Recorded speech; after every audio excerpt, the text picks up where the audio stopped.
Hey everyone, this is Lazy Raccoon, and I'm back with another VOD review gameplay. And we're going to check out a luck support. I believe the ELO is Silver 1. And we'll see what we're getting into here. Let's get started. Starting item, I normally start the Relic Shield, just so you can push faster with your laner. Get the level 2 first. And generally, you can secure more gold, although with Lux you can poke a lot and get to the passive from the Spell Thieves. But I do like the sustain from Relic as well. Both are like very good though.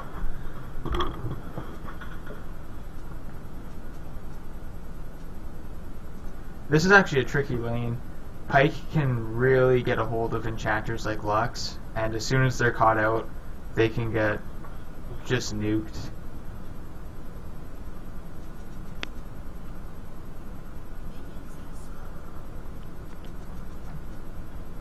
Skip ahead here.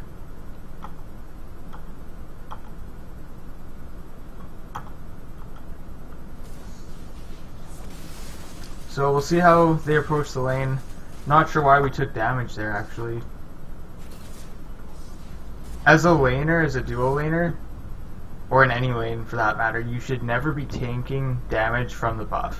Urgot came late. It's great that you guys started it for him, but this is huge going into lane. It's more worth it to have him delay his clears than to go to lane in that condition. Very unfortunate. Recalling here is, yeah, not good. You can actually sustain that back up, but because he was late, you guys missed the first 2 minions. Not really a fault of your own. Usually as ADC, they may want to go to lane, but awkward situation regardless. And then approaching the lane, they obviously have the advantage here, so coming into lane right here doesn't make too much sense because Pyke is almost guaranteed to be right here. And if he's right there, well, he starts Q, he's going to get a free shot on someone here. And he's going to chunk someone's health bar even lower, and then you're already near in kill threat.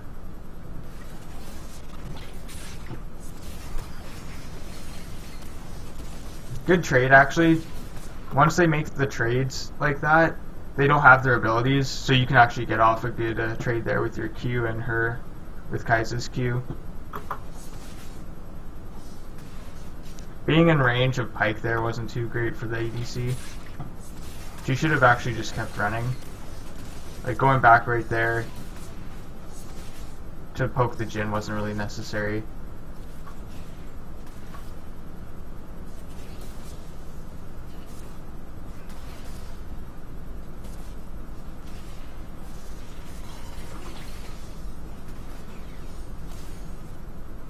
This is a pretty bad situation.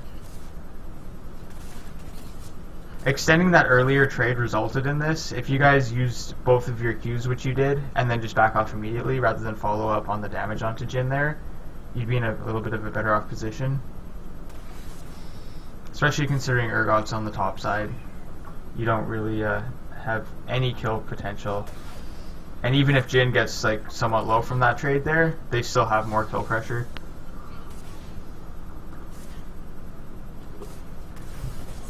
Checking that bush there is a pretty big mistake.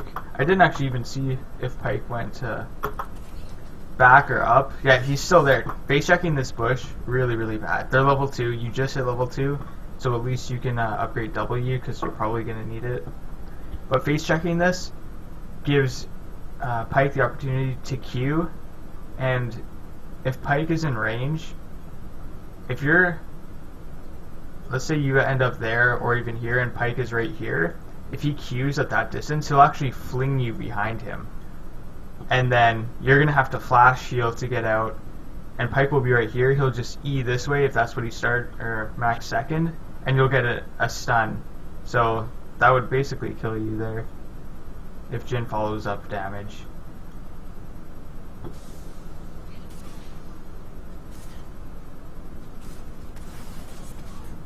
Pike did end up going forward there, but just in case. Good Q. He's taking minion damage too. That was actually a really good dodge. I like trades like that. A little bit risky being in front of the minions. It can make a simple, easy trade like that not worth it.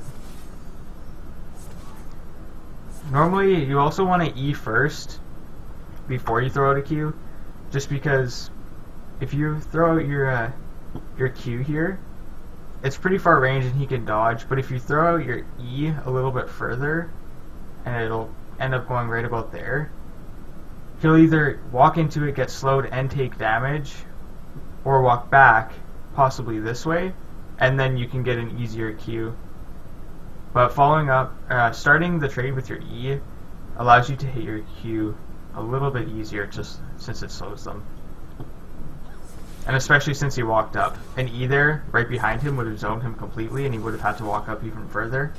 And since Pike was super far back, you guys could have got a pretty sneaky trade right in there. Once again, a little bit of a missed skill shot. Huge waste of mana if you're just going to be whipping those out.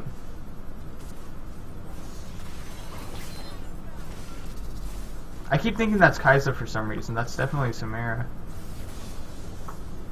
That's funny.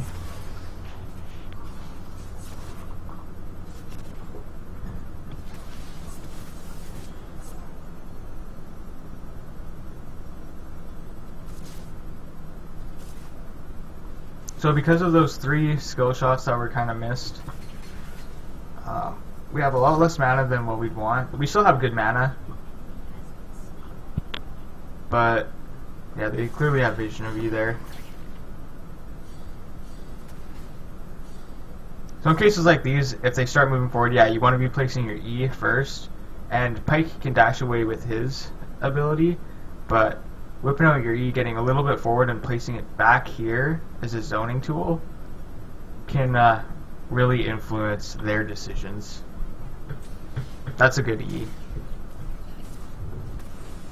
The Q, a blind Q like that is pretty unuseful, just because as you hit the Q, there's no ward, no vision, so you couldn't even get the auto.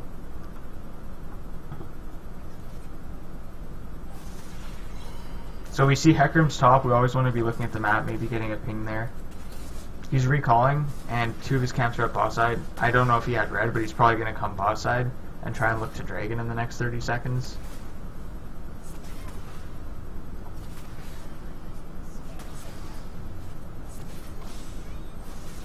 Good W. A little bit slow on the E, but I do like how we followed up with the auto attack to proc the passive. I usually make trades by throwing out my Q or my E first. Just like that, getting in the auto, whipping out the E, and I pop the E right after my auto connects, so that way I can auto again. It was close. When we're in positions like that, we also want to be thinking, they're probably going to want to get out of this. And then when we do throw our E's, we want to zone them as much as possible. So put them on the very tip of it, and that way, I think we did that for the most part. That way there's almost no chance they can dodge the damage. Yeah, that was pretty good. He was really quick on that.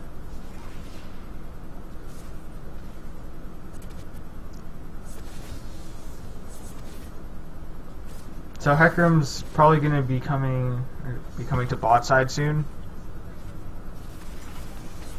This is generally when you want to get that solid back here. I'm not sure how much gold Samira has, but TF is hitting 6 soon. And oh, good stun. I don't know if we'll be able to do anything here. Hecarim could be in the bush.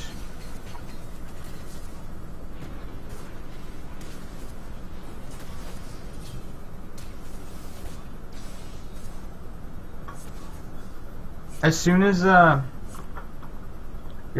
luckily we won that trade and ended up getting the kill, but it was still risky. Like, this isn't a good idea. Hecarim We know that Hecarim base, I don't know if we actually saw that, but he could be in that bush charging right now. And in most games he's going to be there. But in this case, you pretty much want to be tethering him. Like, you're tethering perfectly right now. But as soon as he turns like that, that's when you want to go back and start autoing, because he can only attack one person at the same time. And if he's attacking Samira, then he's not attacking you, and you can deal damage for free. And Jin was too far away to do anything. So in this case, you would have been right in this area, and then you can get out that last E, maybe flash auto to get a kill. Then you want to shove this in as hard as possible. Urgot wants to do Dragon, but you guys have no mana or health. I generally don't like doing these Dragons because they take so long. It's already at half. Jin did stay, so it actually works out in our favor. But we still don't know where Hecarim is, and you all have no mana and no health. And Hecarim could easily come with TF, who's 6, and just get a steal and cause chaos. The other team didn't react at all to that, or have it warded, I think.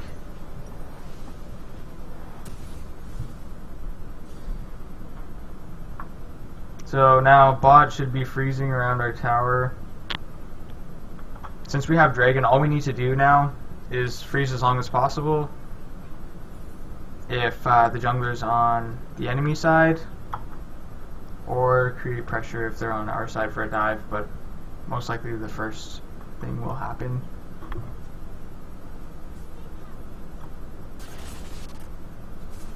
See, this would be a perfect spot to freeze. Nothing's happening for the next couple minutes. Now, usually when you recognize that the lane is going to be frozen and there's nothing to do, Dragon's already taken, and the Urgot's just going to clear and probably head top or do something mid, I get boots, and I go straight mid. Usually I wrap around down here and come up, and chances are you can get a summoner spell, possibly even a kill, or a counter gank, and you're not going to miss anything bot really. ADC should be able to farm pretty safely.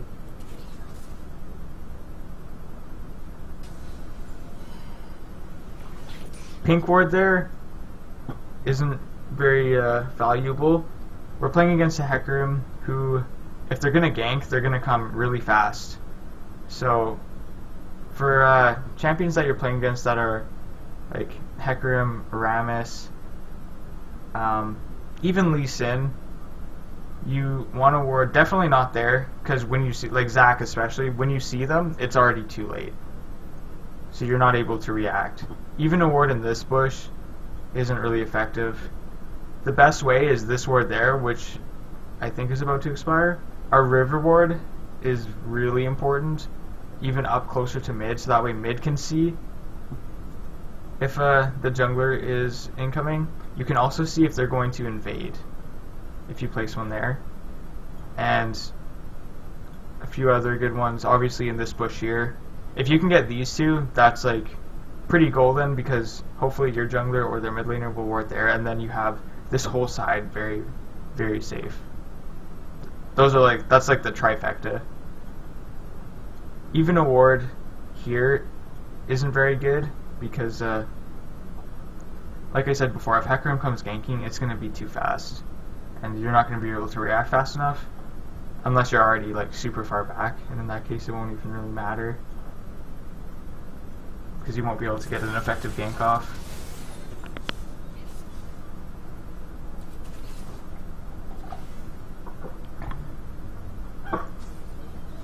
Another good thing about this ward back here is when the camps reset, you can pick up their timers, and then you can see, even if say Evelyn was in your game, you'd be able to see, or like maybe like a Twitch jungler, you'd be able to see what camps are doing and where they're headed, and you can avoid them without even needing a pink in this bush.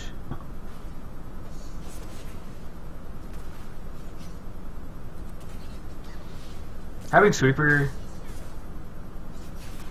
doesn't make too much sense.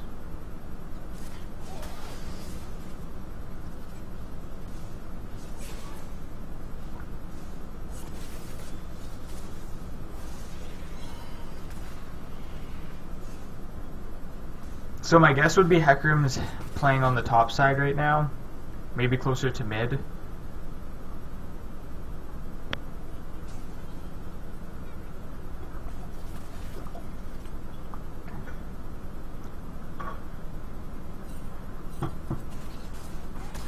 So in this case, Jin 6, it's pretty risky to fight him here because of the damage he puts off unless you can get a stun. Pyke is only 4, so at least you don't have his ult pressure. Yeah, Hecarim's topside, so it's just a 2v2 here, luckily. Twisted Fate, although could ultimate bot, but he's probably going to head into the skirmish. This looks pretty doomed. Good use of the W. The return, oh, almost came back.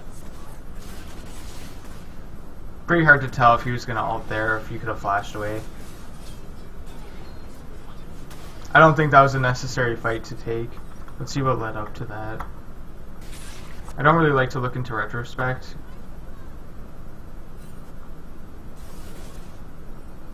But playing aggressive as a caster into someone that picks and assassinates and someone that's level 6 with high damage like that, as soon as that happens, it's almost worth just flashing away.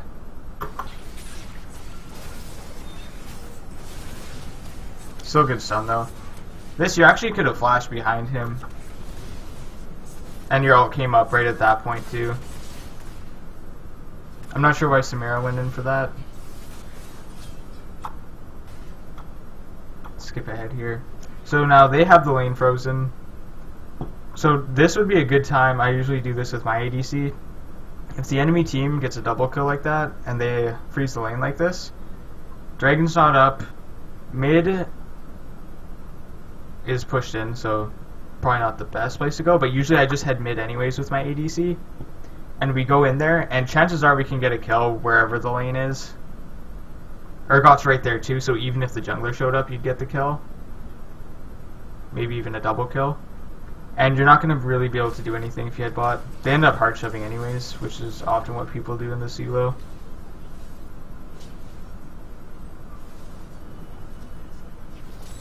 Oh, is he going to get out? Unfortunate.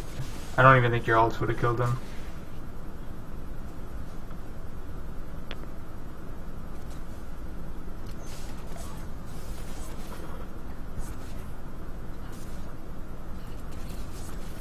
So Hecarim's heading topside. I don't know if we're just not looking at the mini-map when we're heading to lane. You can get a lot of knowledge and information just looking at the map while you're walking around. Like here at TP.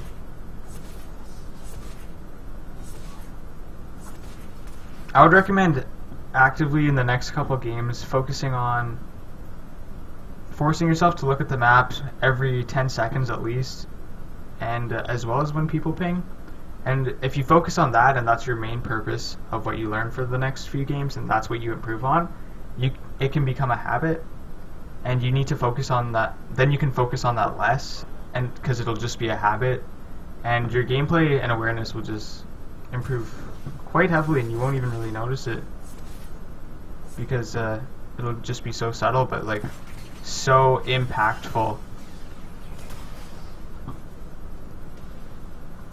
It's a very like discreet way to improve your gameplay because it's not like a mechanical thing. It's just this is a really, really good roam. I wouldn't use the ult here.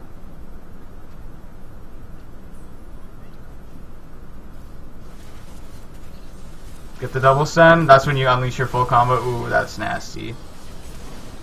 I don't know how Pyke got away like that. I think we were a little bit late on the combo. Perfect roam though. We're able to get there before the dragon spawns. Hecarim trades by doing Rift.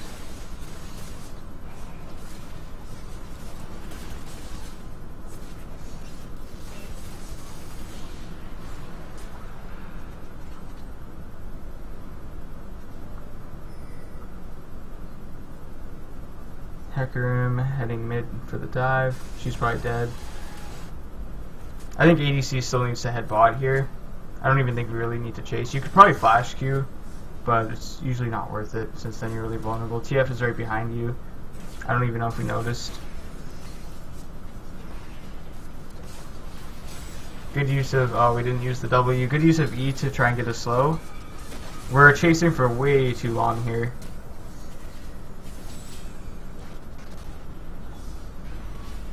Unfortunately, we miss everything. Ult at level 1 really doesn't do that much.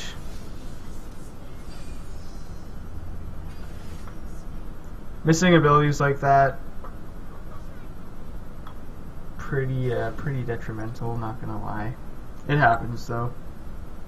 But over chasing is really bad in this case. And the result of that is the ADC loses farm. We didn't accomplish essentially anything. I would say the other team came out ahead during that, other than the drag fight, just because we actually lost more resources.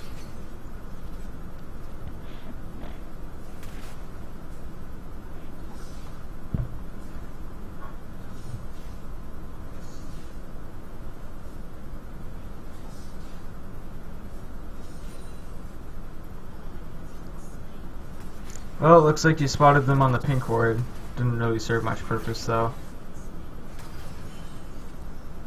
As soon as you miss that, you're super vulnerable.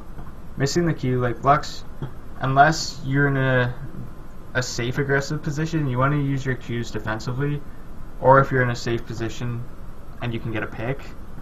But walking up and using your Q, if you miss, you just need to back off immediately. Pyke could just be right here.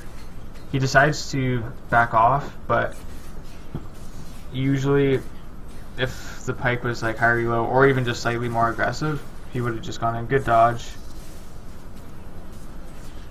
We don't have any ability, so walking up like that doesn't make sense. We want to be looking at when they use their abilities and how we can use ours to either get a better trade, how to get away from a gank, or how to get a pick. But if we don't have any abilities on the ready, it doesn't make sense making a trade, especially when you're behind. This is when you just need to back off.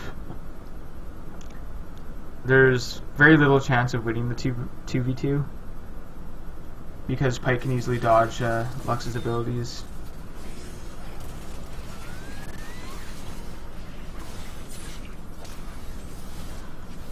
This is pretty bad. At this point, as soon as that happens, the TF shows, we pretty much have to leave the ADC.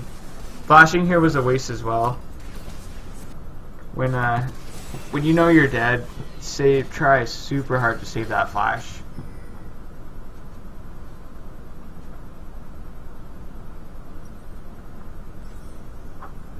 Anytime there's a Twisted Fate, Shen, anyone with TP, like double TP especially, you have to be thinking before you make a trade, especially an all-in trade. Could the enemy show up and turn this into a 3v2? Especially if you have no vision as well, because the jungler could just be there too.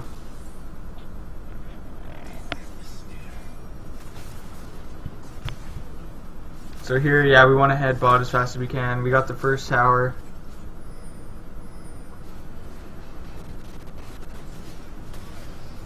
Dragon's not up for a certain amount of minutes. We do have Urgot coming bot, but I don't think we can get them in time. Oh, they do decide to make the trade. Okay. That's pretty free then. I'm pretty surprised their enemy tried to, the enemy team tried to fight that, but it works out. We can just hard shove this, get some, well, no tower plates, but we can get some damage off that tower now. And now would be a good time to actually go with your jungler and invade them, or head mid. ADC should be able to farm the bot tower perfectly fine, as long as you put a ward. Like, there is the threat of Hecarim, which probably could kill Samira. So if we pop a ward, like right there, maybe even there, so we can see in lane, then she could farm for the next couple minutes, and we can apply pressure mid, apply pressure in their jungle, especially if we're getting vision. This would be a good time to also ping your Urgot, well, from 30 seconds ago, to go take their buffs and try and starve them of resources. It's one thing to win like a 2v2, which already puts you at an advantage, but if you can reduce their chances of getting back into the game, then you're just at an even bigger advantage.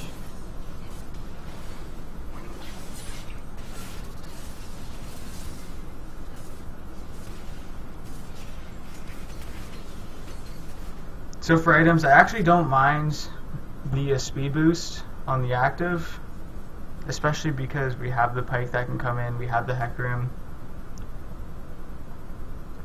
But you have a pretty strong carry with Urgot and Samira and Ori, so I would almost argue that Arden would be a better decision here, just to load up on the shields for your front line.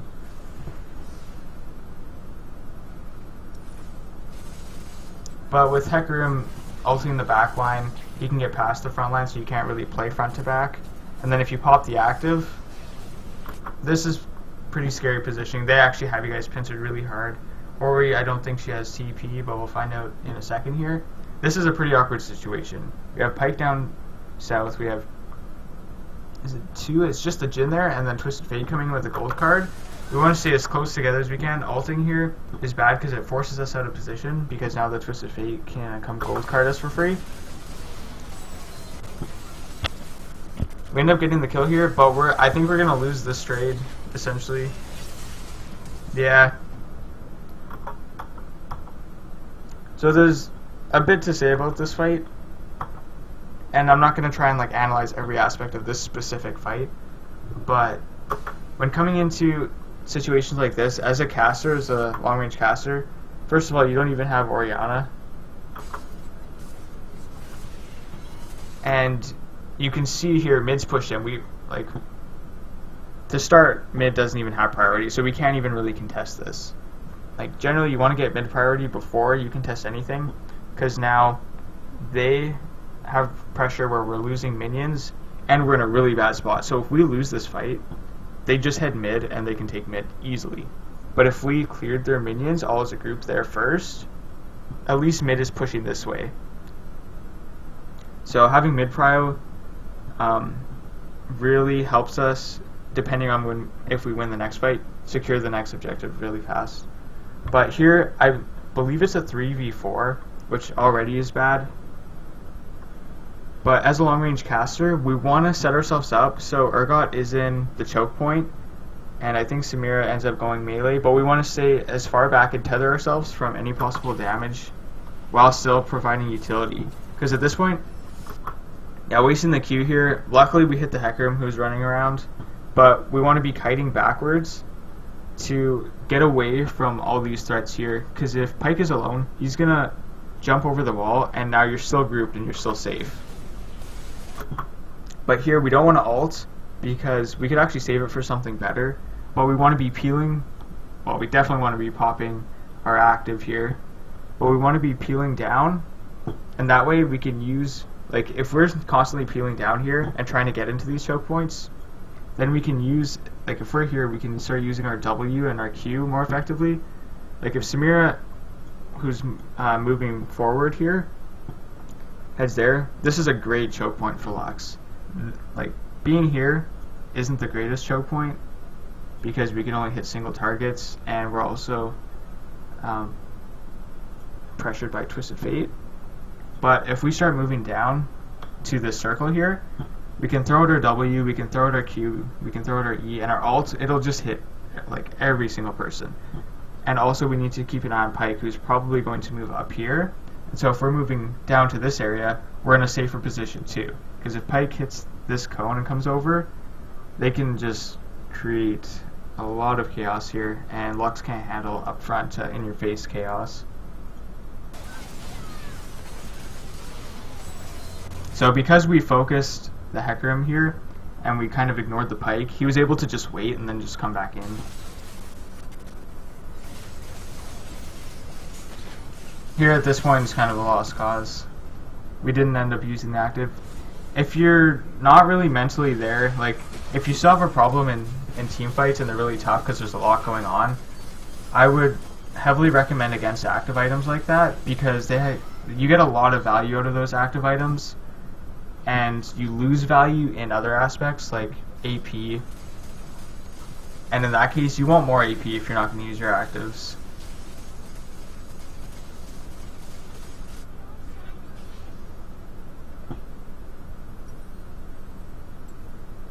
Or he did end up coming, so it worked out. But as an AP mage, you have to try and stay as far away as possible, and even out of range of their damage. Even if you're not doing damage constantly, at least if you're peeling for your damage and making it so your front line and your carry is alive and peeled, then you're doing more than enough.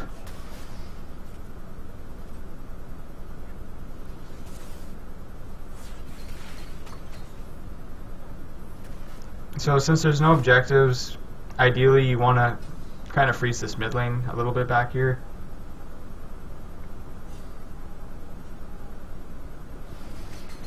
We don't have Ori, so this is pretty risky, especially if Hecarim's on the top side, right around Wraiths. We did, oh, he cleansed it. Yeah, whipping out the Q there, I wouldn't recommend doing that.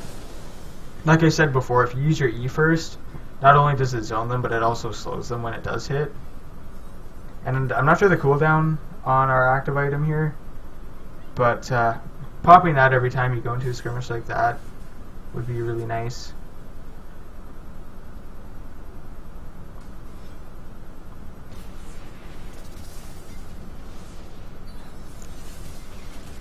Almost the double Q.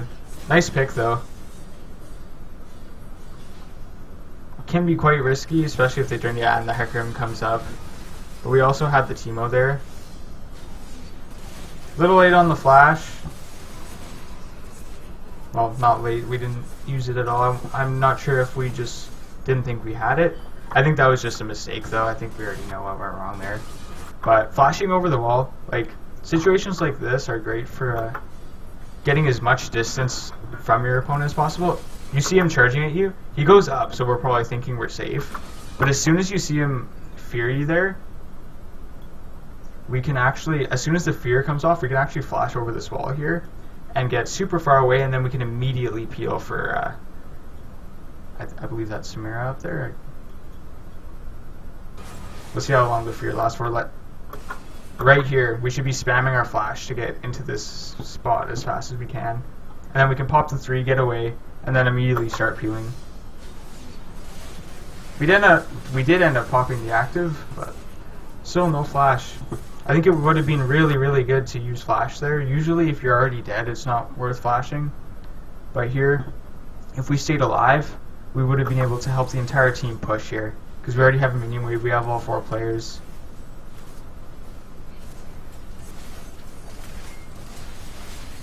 And even if you were low, just whipping out those W's just to help your team can help you siege so much better.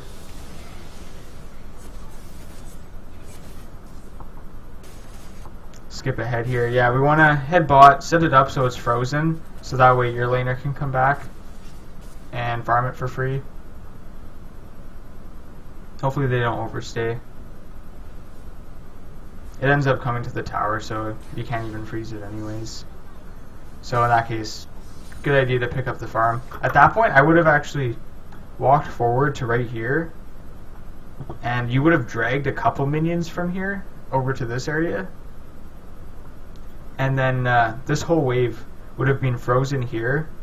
They would have had more minions, possibly 2 or 3, and then it would have stalled here, and your team's recalling, and they would have had time to come in and continue the freeze, and then turn it into a slow push, get all the farm.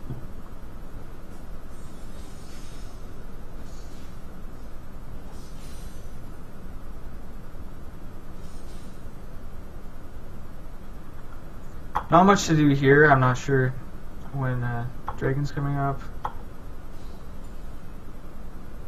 Ori should be going bot here. Yeah, you guys have great wave clear. Just as Lux. Good stun. I like how we were able to predict their movement there.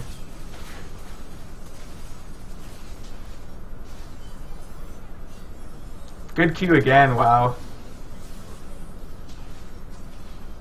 This is really good. This is a great spot to play aggressively. Possibly pressure Baron. You want to be following. You don't really want to be cutting them off here because you're alone. And if they have two of their players here, they can actually just turn on you and burst you. But if you're following up behind them, if you're following them the whole time, you're in that perfect choke point. Those choke points are great for Lux. And if you're there, you can save them, W them, do tons of damage. Here, not that great. You're taking tons of minion damage. If Pyke was there, which he's not because he's dead, but if their top laner was there, or someone else was there, or if Jhin was just a little bit more fed, he could have just like bursted you pretty hard. And now you're in actually a really awkward spot where if we did end up following behind, we'd be right around here, probably right there, and we'd be able to peel perfectly, whip out that W, whip out the double Q, and we'd have ult in 18 seconds. Definitely could turn that. Popping the 3 here would be nice. You have it pink warded, so you definitely can play aggressive right there. And using their lack of vision as your advantage. I really want to see that used a bit more. Here we could have double stunned, but it's also good to save abilities for the tower siege. We also have tons of wards, so it's like pretty good to, while you're sieging, just pop a ward in the surrounding area, like right up here. Then you can get another pick. Usually when I siege, I also, like, it's a bit of a cheese, but when we go down and take their jungle camps, I like to sit right around here, pop a ward there, or even on the other side, and then you just sit there and wait for one of them to kind of come over and check, and then you can just burst them.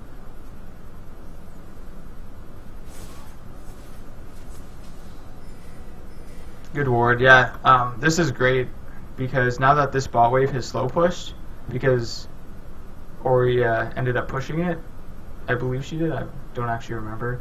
But either way, now that the minion wave is pushed there, it presents ourselves with a free siege, almost. They have 4 players, we have 4 players. They need to be out of position just to stop you guys here. And they probably have no vision because you guys were sweeping and whatnot. But here we should all be pinging, grouping for this siege. We can get this tower for free. Leaving Teemo like that really takes away from the push that we had set ourselves up for. If we siege that tower and cleared it, oh yeah, see, and now we're leaving Teemo to dry. But if we take advantage of those situations and siege when we have the minion waves, the enemy team, they can try and engage on all of you. They were a little bit uncoordinated because they were just coming back from death timers. But if we focus a ton of bursts on that tower, maybe we can't take it down.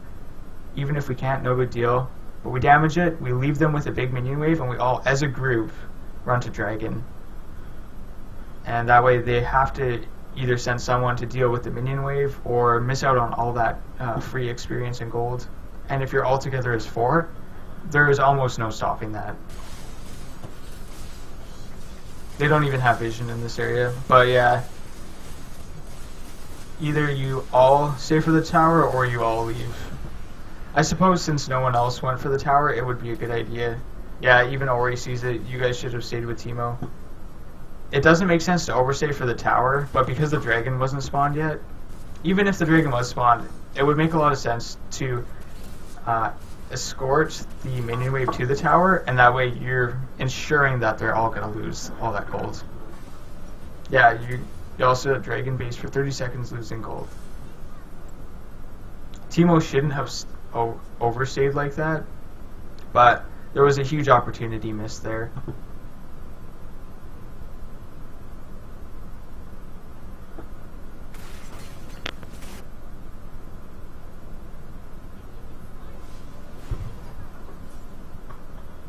So we're pretty far ahead.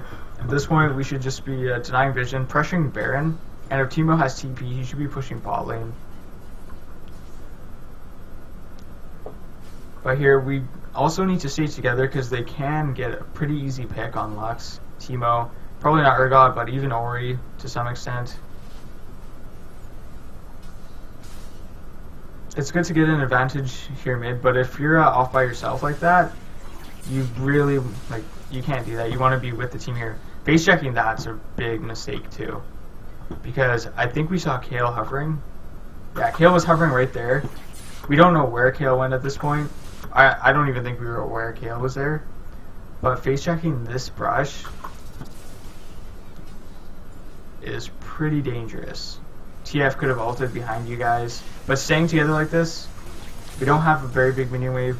We ended up getting the TP. As soon as you waste that kind of damage, you want to get out. You hear the Pike hitting W and going into his invisible form. You want to be kiting back. You always want to stay behind other players. Because you and Oriana allow the team to survive, and if you guys die, the team essentially dies.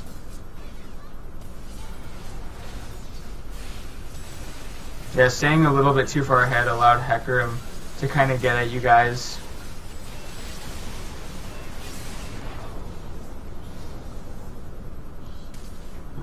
That, I think, was just a general misposition. Grouping up like that, allowing Hecarim to come in. Like, it's good to group, but you don't want to be in such a big ball against a Pike and a Hecarim.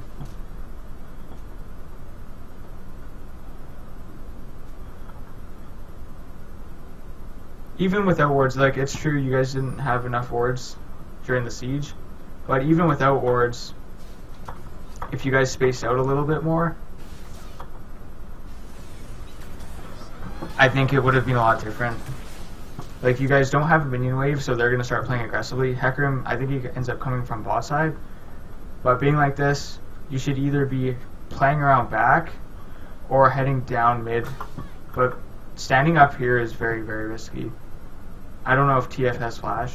He could just flash goal card. Someone's going to die. All he needs is a free pick. Like, even that can start Hecarim into charging.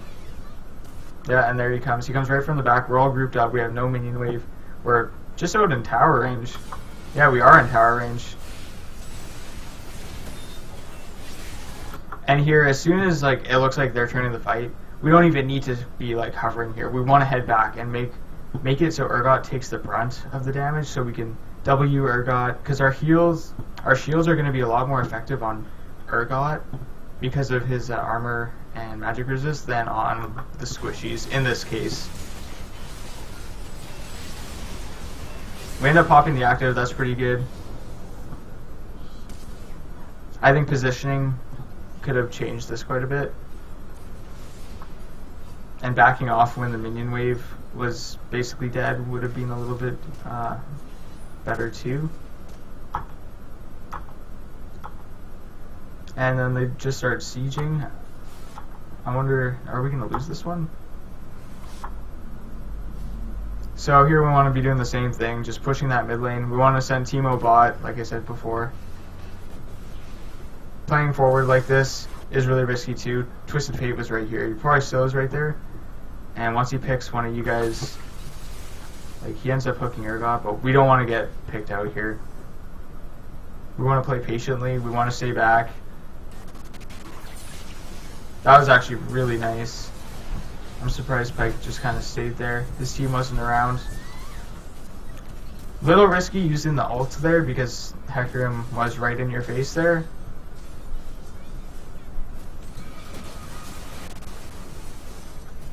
So Urgot's heading to Baron. Since Urgot's all the way over there and two of them are down, you pretty much follow your jungler at this point. Sieging here doesn't make sense. If Urgot was here, you actually could get a really good siege, but he went Baron right away. No one's really going to Baron.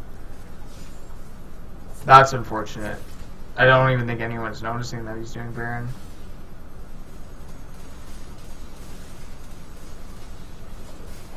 This is pretty sloppy. We almost want to just leave him at that point. Like, we were spaced out, which is pretty good, but you're going to want to save your Q for it. Oh yeah, and Twisted Fate gets the flash gold stun.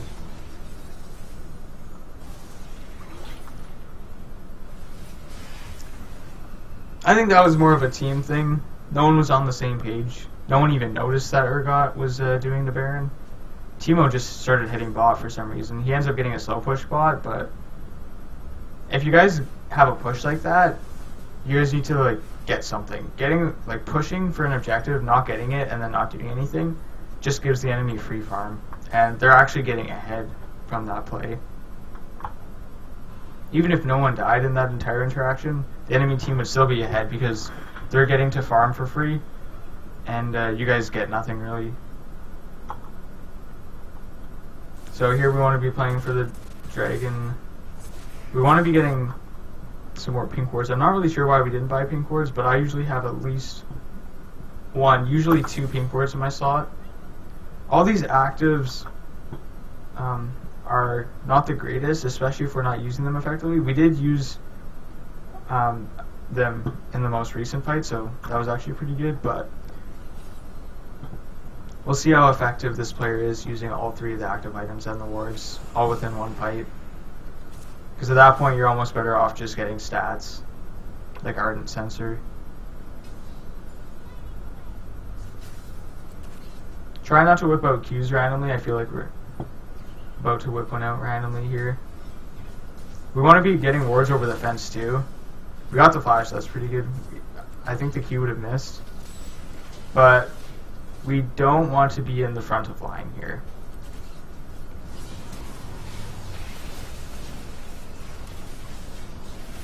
Flash heal. That was close. Heal. Definitely heal. We had so much we didn't use. I mean, I think we just got surprised by the pike. But if you have this many actives, heal and flash, if you die from that, that's like borderline inting.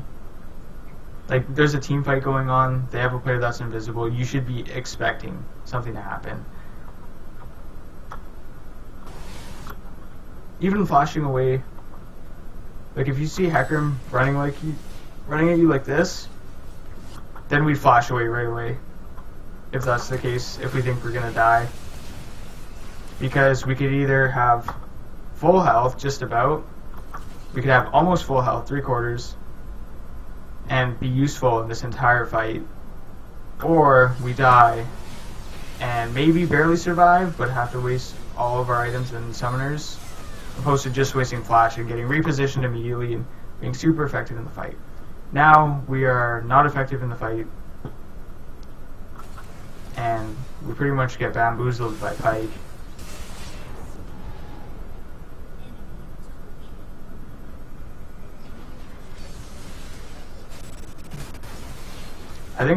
I have a feeling we're gonna lose this dragon and lose the game.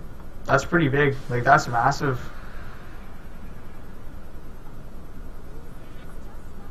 When you're fighting for Elder, not using your summoners, and like, you have to be expecting their damage. You need to be thinking Hecarim is gonna ult in. Pike could come from behind. He could just come in and ult. I need to be in the back line, not get low, and use my abilities and everything I have to buff up the front line and our assassin. At that point, it's good to get picks, but when they have hard engages like that, if you're trying to get picks, you're putting yourself too far forward, and it's too risky trying to get those picks, because you may be able to get a pick, but even if you do get a pick, if they react immediately, they'll still probably win the trade if you're playing that far forward trying to get the pick.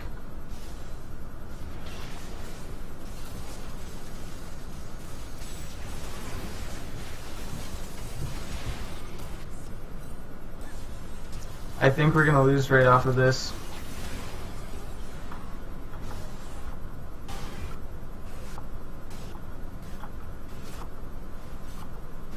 Pretty unfortunate. I mean, Kale scales really well, but there were some very big mistakes, I think, made by either the whole team or just not using the abilities. So, the biggest takeaways I had from that game was learn the abilities a bit better, like using your E on Lux to slow them, to set yourself up for a Q, because just blind firing Qs in bad situations leaves you like super defenseless, and it's just not as effective. Like, it's kind of like a coin flip. Whereas if you had a slow on them, or you'd already zoned them, you're gonna hit that Q many more times. Another thing was positioning, and I spoke about that just at the end, around that last fight. But you want to be away from the damage, immediate damage, and be like proactive about the damage that's going to come from, in this case, their Hecarim and their Pike, and stay back. Allow the Urgot to be hit by those abilities. Don't clump when you know that their damage comes from AoE like the Hecarim. And use your abilities to reposition if you are caught out by that, like in the last fight by the Hecarim, because it's better to waste the flash but reposition so you can turn the fight than to save your flash for something better, which you ended up dying anyways. And if you're able to reposition immediately and be extremely effective in the fight, then it's just so much more worth it. And those were the two biggest things that I noticed during that game. A few other things that I touched up on. The pink warding was a little bit awkward, so getting in those deep wards would be a lot more effective too. Even pinking Pixel Brush for the mid laner relieves pressure from her as well. And those are my tips for this video. Hope you learned something. If you have any questions or comments, leave them on the video. Thanks everyone. Cheers.